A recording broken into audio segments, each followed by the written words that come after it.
Sob o ponto de vista do uso do solo, resta o desafio. Como evitar que um determinado plantio em grande escala não concorra com outras prioridades?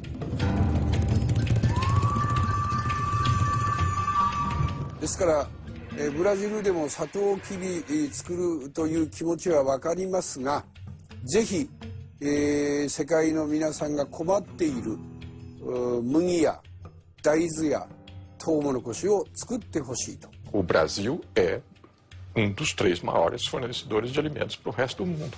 É a Argentina, Brasil e os Estados Unidos, que têm a maior folga de produção em relação ao consumo doméstico para oferecer para o resto do mundo. É evidente que se a gente expande demais a produção de biocombustível, num certo momento nós vamos ter que restringir a expansão da produção de alimentos. In the US, cereal consumption has gone up by 12%, not because people are eating more, but because more and more cereals are being diverted to biofuels. And I do think the US phenomena is having an impact, along with the US phenomena of agribusiness, speculation, biofuel, and the US-driven climate change, because America is the biggest polluter in terms of climate destruction. So if you really look at it, you're in a situation where food scarcity is being felt by everybody because of rising prices. But the causes lie very concentrated in a very few hands. Então nós dependemos, primeiro, de que nós vamos desmatar ou não. E segundo, se nós vamos ocupar terras que deveriam ser destinadas a outros produtos, em especial alimentos. A cana-de-açúcar ocupou e foi uma das responsáveis pela ocupação de grandes áreas da Mata Atlântica. Tanto na produção de açúcar, já no início da nossa história com o Nordeste, mas também com o pró-álcool. A região, por exemplo, de Ribeirão Preto, grandes áreas de São Paulo, Oeste, Paulista, etc., foram ocupadas com a cana e com muito desmatamento. A gente não pode perder essa perspectiva. Tinha uma parte assim, lá em cima do alto que era café, plantação de café. Depois que acabou o café, ficou só lavoura de milho, algodão, arroz. Aí depois veio a cana, as usinas começaram a entrar na região e plantar cana. Faz já uns 20 anos que está plantando cana. Nós estamos vivendo nos últimos 20 anos a grande transição da economia industrial para a economia do conhecimento. E a economia de baixo carbono é a forma mais aprofundada desta transição. Então, nesse sentido, nós não devemos viver numa miragem do biocombustível, em uma miragem do etanol. Não podemos virar monoprodutores de biocombustível e de etanol. Qual o limite entre os terrenos do interesse coletivo e do interesse econômico que beneficia pequenas parcelas da população? O que causa desmatamento no mundo todo é o avanço da fronteira agrícola. Isso está ocorrendo no Brasil. Avanço da fronteira agrícola aqui é pecuária e soja. A tese pegou que o etanol vai acabar com a floresta amazônica. Na medida em que o etanol estiver deslocando a pecuária mais para o norte do país e que a pecuária continuar assim, se a pecuária continuar a se expandir pela Amazônia, temos um efeito de tabela. O Brasil tem cerca de 60 milhões de hectares de áreas para culturas, para todas as culturas, arroz, feijão, etc. E etanol para cana-de-açúcar usa 3 milhões.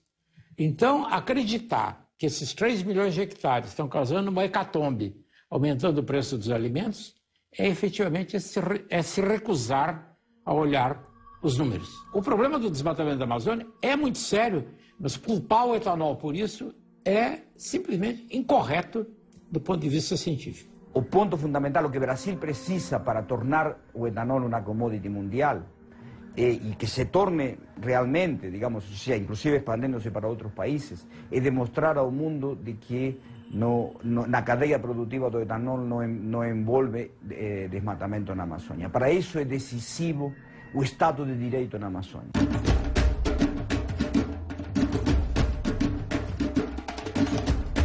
Outro modo modo de geração de biocombustíveis é o biodiesel fabricado a partir de gordura vegetal ou animal, que pode ser usado como combustível puro ou misturado com óleo diesel derivado do petróleo.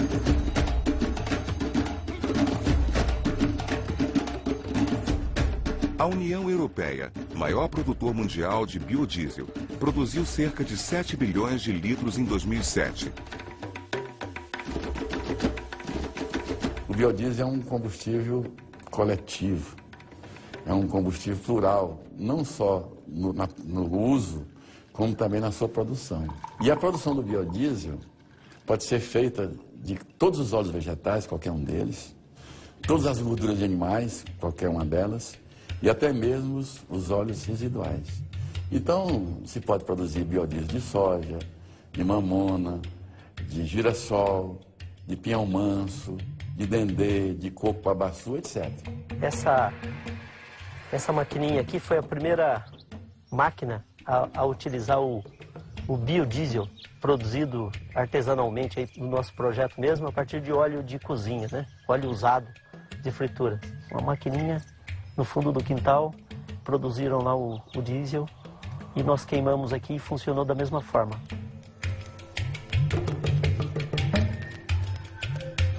Toda oleaginosa, sem exceção, ela é composta de duas porções.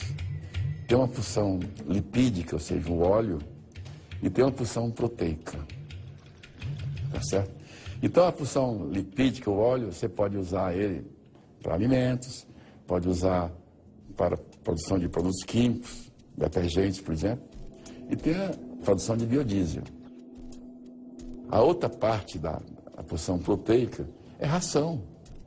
Tá certo? Aí você produz frango, você produz leite, produz ovos, produz carnes, através dessas proteínas, dessas rações.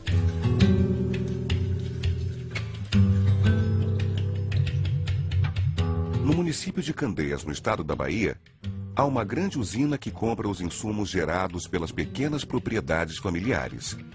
Elas formam cooperativas que fornecem insumos para a produção de biodiesel. É uma chance, como também uma força muito grande para o pequeno, porque o pequeno nunca foi visto como um empreendedor, e sim mais como um aventureiro. E hoje a gente pode dizer que a gente tem uma oportunidade de subir até na vida.